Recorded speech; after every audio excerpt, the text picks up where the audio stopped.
Welcome to the channel, ladies and gentlemen. Today I want to talk to you guys about something I think is super important. I've been seeing a lot of people in comment sections, in my comment sections, in the comment sections of other videos, talking about how they're very grateful for the information that people are sharing with them. This is their first MMO they've ever played, and it's good information to get in general, whether it's, you know, build guides or crafting guides, whatever it might be. A lot of people are experiencing a lot of this stuff for the first time. So I wanted to take a few minutes here, and actually probably closer to like 20 minutes. I've reshot this video a few times and I can't seem to get it any shorter. I want to keep it digestible, but as the title says, I want to talk to you guys about the 3 different roles you can take in an MMO, whether it's tanking, healing, or DPS.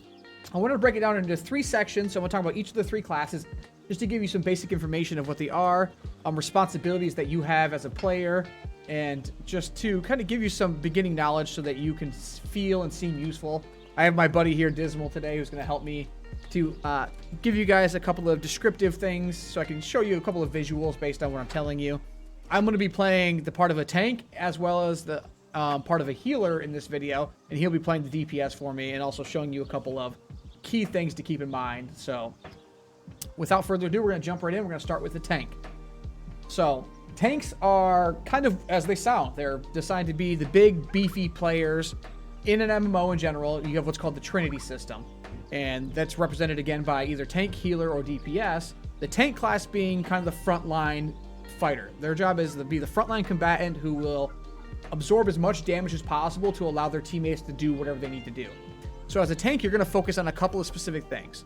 So the first of the 3, we're going to talk about attributes, what points you should be investing in as a tank. So in New World specifically, because we're going to get more specific with New World, obviously that's why you're here, we want to talk about exactly how you would build your character in New World versus other MMOs.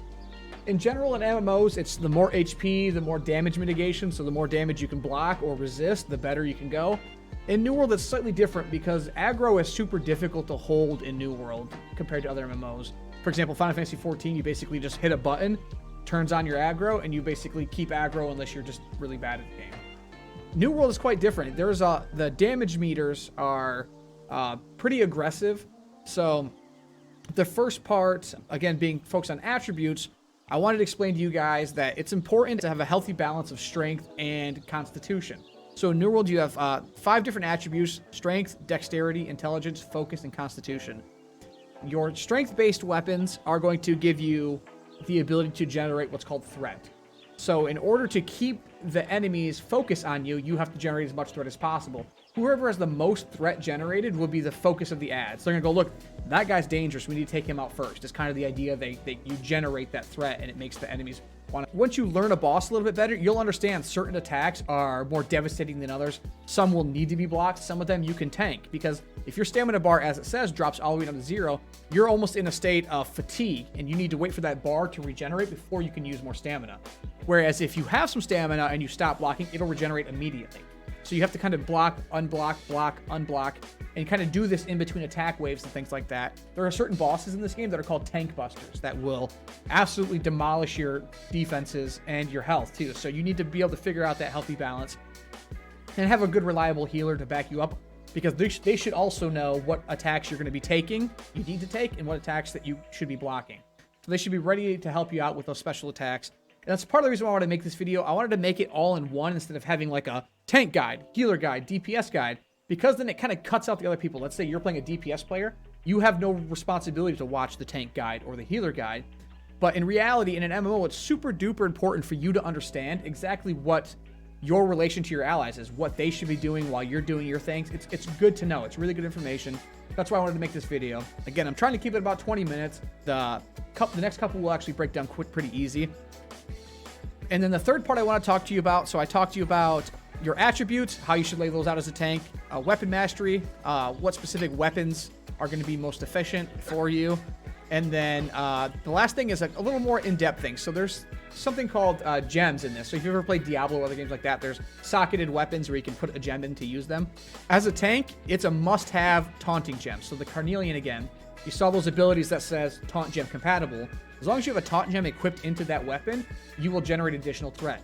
So what this states basically is whenever taunts are active, so whenever I do an ability that casts a taunt during that time period, so for example, Defiant Stance gave you a 6-second taunt, I am also generating 250% more threat from everything else I'm doing. So it helps you build up that aggro, keep that threat on you for as long as possible. This is a must-have. You will lose threat constantly to your DPS or your healer just because they're out damaging you. And again, that's why you also need to build some damage to keep that threat kind of on you in between those ability cooldowns. So it's very, very important for you that you maintain as much threat as possible. Next, we're going to move on to the DPS. No offense to all DPS players out there, but DPS is the easiest role to undertake and understand in general. Your job is to go through, either pick strength, dexterity, or intelligence, pile all of your points into those, get them as high as possible. Your focus is to just be so strong that when you hit an enemy, they want to be done. They don't want to fight you anymore. Like that first hit, they're like, oh crap. Like you want to put the fear of God in them with every strike. You have quite the arsenal available to you. So if you're in the strength category, Great Axe, Warhammer, Hatchet, those are going to be your 3 primaries for that. In dexterity, you have the spear, you have the rapier. Those are going to be your 2 primaries for that. The musket and bow are both really powerful, but they're not incredibly good for like group-oriented PvE content. They're just really not. Under intelligence, the fire staff is going to be your primary. So you have a total of, 6 different weapons available to you that are going to be primary weapons. You could use the ice gauntlet, you could use the bow, you could use a sword and shield if you wanted to, but they're not going to be as efficient in general. That's just how they're designed. So you want to focus on one of those 6 weapons to build you. And of course, that gives you the ability to do both range DPS as well as melee DPS. Quite versatile in that respect. And again, dumping all your points. Once you get yours to max, once you get whatever you're going to be building to 300, dump the rest into Constitution. Give you a little bit of energy. You should be able to get at least 50 to 75 Constitution that way. And then you can do like special foods and stuff to give you more Constitution later on if you need that, because you can't go above 300, whatever your stat is. So that's going to be your main build style for that. In terms of weapon mastery, you're going to want to focus on everything that makes you stronger. So, like for example, against all odds, increase base damage by 10% for every enemy within 5 meters. So this stacks and stacks forever on the hatchet. You want to go after these abilities that are going to give you crit chance, that are going to give you backstab damage, which is something I'm going to show you. Like again, I have my buddy DPS here to help show some stuff. So once I get done describing these things to you, I'm going to take just a minute or so, and we're going to get into a duel. I'm going to show you some of the blocking, some of the backstab, healing type things, and kind of give you a good idea of how all that works, just so you have a visual to go along with what I'm describing here, which I will describe to you while I'm fighting him as well. So that's pretty much it. DPS, you need to get as strong as possible, get whatever weapon you go with, pick all the abilities that are going to make you as powerful as possible. And then, again, backstab damage is the big thing in this game. That means get behind the enemies. If you're standing behind an enemy, so they're facing your tank, you get behind them. You should also be facing your tank just from behind the enemy. When you hit them, you're going to do bonus damage to them every single time you hit them, as long as you're hitting them from behind. So that's going to add to your DPS and get you stronger and stronger. And again, certain abilities on certain weapons will give you bonus damage on backstab. So you could just keep stacking that damage, be as powerful as possible. You are literally a glass cannon, though. So one big caveat to being a DPS is you cannot take a hit. You might literally be able to take a single hit. The second hit from any major enemy is probably going to kill you. So you also need to be focusing on your dodging and being able to dodge efficiently, which brings me into kind of like a middle tier explanation of something really quick. So you have what's called equip load in this game. So based on what you're wearing specifically will affect how agile you are. So as you can see up here at these different tiers, 13 weight, 23 weight, and above 23 weight will differentiate how agile you are, plus some other perks. So being light, so this is going to apply mainly to DPS and healers. You want to be light for the most part, and that's because while wearing light armor, your dodge is a quick roll that covers a lot of distance, so it allows you to kind of spread that distance between you and the ads. You also deal an additional 20% damage, and you heal additional 20%. So it's going to make you much more effective at healing and dealing damage. Medium armor is basically, nobody runs medium armor. It's kind of meh. But while wearing medium armor, your dodge is now a quick hop, so you kind of do like a quick sidestep. And then you deal 10% bonus damage, and you also, all of your crowd control abilities last 10% longer. And then with heavy armor, your dodge is a slow step, so you're very slow. And then your block stability is increased by 15%, and crowd control rebuffs you apply last 20% longer. So as a tank, or as a heavy armor user, which is mainly tanks, you gotta be that way. Crowd control debuffs are super helpful. You have a lot of things like weaken, that when you shield bash somebody, for example, it will weaken all the enemies. They'll do less damage. That gives you extensions on those types of things. So that's really something really important to keep in mind while you're building your character. And it goes back into the fact that as a light armor user, you get that bonus to dodge. So as a DPS player, you need to get behind the enemies and just beat them down, but you also have to be conscious of AoE attacks, cone attacks, things like that, so you can be ready to dodge those things and not get melted immediately, because your healer really does need to focus on your tank. So the less damage you take, the more they can focus on the healer. Which leads into our last portion, which is going to be healing. So healers have quite a difficult job in New World compared to other MMOs, because you have to physically place an item somewhere. So unlike most MMOs where it just does things, like you just click on a plate, you click on a teammate, and you just apply a buff to them or whatever, you usually have to place a circle down, or you have to physically shoot your ally with your basic attack to affect them. So as a healer, your job is going to be primarily keeping your tank alive. And you're going to do that by powering up your focus. So there's one big limitation, but I'm going to teach you how to overcome that here in this video as well. With being a healer, you have to use a life staff to heal. You can't use anything else to heal, and you have to build focus. This is the attribute you focus on. Just like strength, dump all your points into one thing. You want to power up your focus, and then dump the remainder in constitution usually. And you will be using a life staff. You will only be ranged combat. That's all you can do. And you're going to be kind of mediocre at damage. You are still effective. You'll be able to do PvE content just fine. But you're going to be very moderate in terms of overall damage. You are going to have a couple of important things to keep in mind as a healer. With your life staff skill tree, the first ability you're definitely going to have to focus on getting is Blissful Touch. What this does is all of your light attacks, if they pass through an ally, will heal them for 20% damage. So you can shoot through an ally into an enemy. You'll deal 100% damage to the enemy and 20% damage or healing to your ally. So this is kind of your bread and butter healing.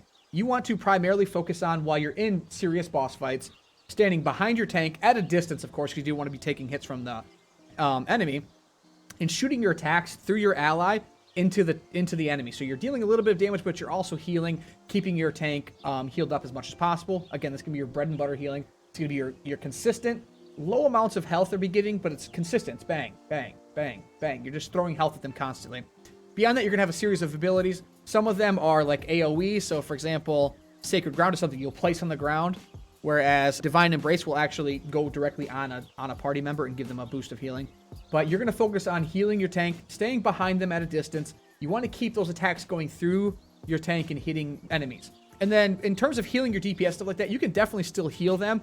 They should be kind of focused on not dying and using potions more if they can. But you have things like Sacred Ground. You put that down, they can step inside that AoE heal themselves up. That's going to be your primary combat focus as a healer. You're going to have to manage your mana. So you're going to have a mana pool to focus on. When you cast abilities, it's going to take some mana. You do have slow mana regeneration. And then, of course, you have mana pots as well. So you can pop mana potions. If you're really burning through abilities, you can throw a mana potion on in between your cooldowns. If you're not casting abilities, your mana is regenerating. So you're good there. It's just whenever if you do like a burst of abilities, you can burn yourself out of mana pretty quickly. And then, like I mentioned, there is one specific way for a healer to kind of be extremely versatile, actually. So I know I said as your primary weapon, life staff is all you get. But your secondary weapon can be pretty much anything you want. And this is a very big pro tip. If you're currently a life staff user and you're just frustrated with being it, I'm going to save your freaking life here. There is a special gem in New World called Amber. And we're going to focus on the second sentence here. And it says damage scales off of base weapon stat or focus, whichever is higher. So let's say you want to use this hatchet. This hatchet scales off of strength with a secondary dexterity. If you want to use a hatchet as your secondary weapon, instead of me putting a carnelian in here, I could slap an amber in here, and then boom, my hatchet now scales off of focus as well.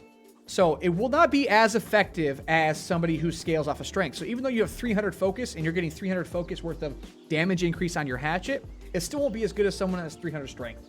That's specifically because of your different tiers every 50 points. So you're getting bonus damage on melee weapon heavy attacks. You're getting bonus damage on melee weapon light attacks. You're getting all these things, bonus damage to stun, rooted, slowed enemies. All these things you're getting by leveling up your strength. You would not be getting by leveling up your focus.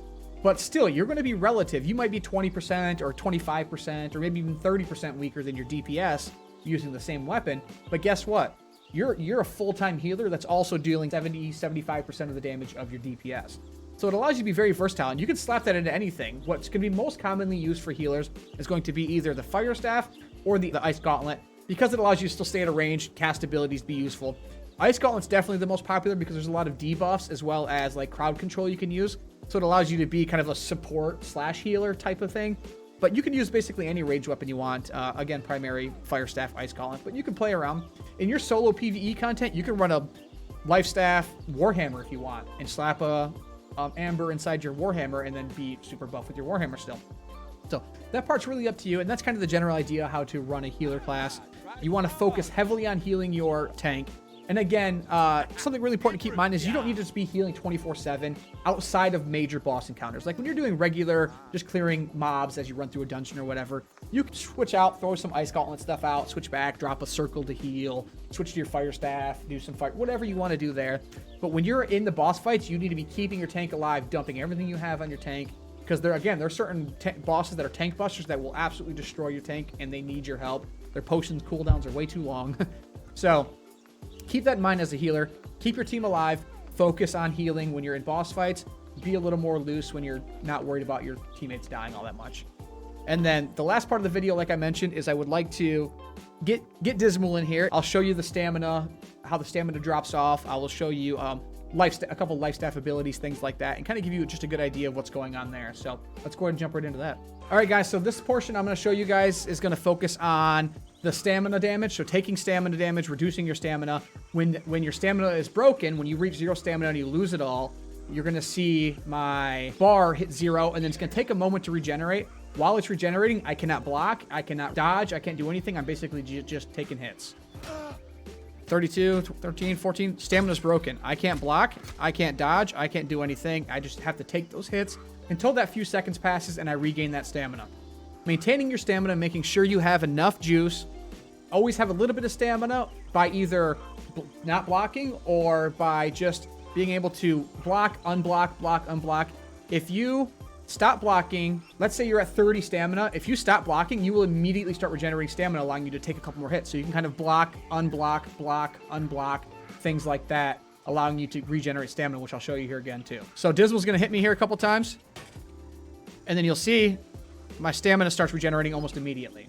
So that's what you want to focus on, maintaining some amount of stamina, and you're good to go. As long as you have some stamina, you'll never get to that fatigue state where you're unable to dodge or block at that point. So maintaining your stamina, super important as a tank. And then as a DPS player, you're going to want to focus on backstab damage. So I'm going to go ahead and have Dismal hit me in the front a couple times, show you how much damage he's dealing, and then have him hit me in the rear a couple times to show how much damage you do, to kind of show you a visual of how backstab damage works. So you see he's doing about 600 damage to the front, and then I'll have him hit me in the back a couple times now. And you can see now he's doing significantly more damage. He went from 600 to 840 damage basically there. So that's how the backstab damage works. Hitting the enemies from behind as a DPS is super important. It's going to give you that bonus, about 30-40% damage on all your attacks. So focus on getting behind the enemy, laying down those hits. And then the last portion I want to talk to you about is going to be healing. So as a healer, your basic attack is a skill shot. So as you can see there, if I don't hit him, I don't heal him. Obviously we're dueling, so it shows me doing damage to him. But for example, if I go ahead and forfeit this duel, I could then heal him back up a little bit. I don't do much healing because I don't have any strengths in that, but you can see them hitting him, and you can see that aura kind of generating around him. That's applying heals to him. But you can also, if you look carefully, you can see my attacks are passing through him and hitting the ground behind him. So that's what I'm talking about when I'm talking about getting behind your tank. So getting behind your tank, imagine the enemy standing right in front of him. Get behind your tank. Throw those attacks through your ally to hit the enemy. That'll apply heals to him and damage to the enemy. Those are going to be your skill-based shots. Your bread and butter healing is going to be your basic attack. Beyond that, you do have some AoE heals. So, for example, I have the ability to, you can see in there I have press to lock, unlock. So this will automatically apply to he's actually my friend of mine, so it automatically applies to him. You can set different tiers of healing there, like who it applies to. But then if you click it, it becomes a free heal. So I can pick a spot. If my ally's running over to here, I can place this right here. And then he can run right into that and take that heal as he passes through. Or you have like the AoE healing. Again, he's an ally of mine, so I have it set to automatically link to an ally. But this is also a free position. So let's say he's a boss, and I want to have a wall behind me so he can't knock me out of this ring. I can place this right here, and then I can fight him. He can run up to the circle, and I can fight him. And then I have this, so now he won't be able to push me out of the circle. I continue to get my heals. So you can skill shot all of your abilities, or you can link them. But your basic attack, again, that bread and butter, is always going to be a skill shot. And you're always going to focus on hitting through the ally into the ad if possible to maximize your efficiency. And that's going to cover the whole portion on what I talked about with the 3 different sections there. So if this video is helpful to you guys, I know it was super long. I wanted to be around 20 minutes, but there's a lot of information to go over with you guys. And again, it's very, very important, I think, that you guys have an idea of how each of the different roles plays. Not necessarily just you as a healer or as a tank or as a DPS, but like, again, how you work in relation to your allies, their responsibilities when working around you. It will help mitigate a lot of frustration, I think, in the game, going, why isn't this person doing that? Maybe you'll have a better understanding of what they're currently responsible for and if they can even, you know, swing whatever it is you think they should be doing. So drop a like if you liked the video. Subscribe if you want more content like this. I've been kind of on hiatus for a little while working on selling my house, so I've been super busy, and then buying a new house or finding some property and building a home. So we've been crazy busy. This video is super long. It's probably the longest video I've ever released. And I hope it was good enough, though, to get you all the information you needed in the time period I took. I know a lot of people make these videos in 15, 20-minute sections each, and it's just for healer, tank, DPS. I wanted to kind of bring it down a little bit, give you a couple tips and tricks, and help you better understand your roles and responsibility as a player of the Trinity system in an MMO, and your individual responsibility in New World as your specific role. So, like, subscribe. Down in the comment section, definitely reach out with anything you think I should have added, anything I might have missed. I've shot this video a couple of times, and it's been a bit of a cluster for me to get right. So, thanks for staying tuned and making it to the end here, and I'll catch you guys in the next one. Peace.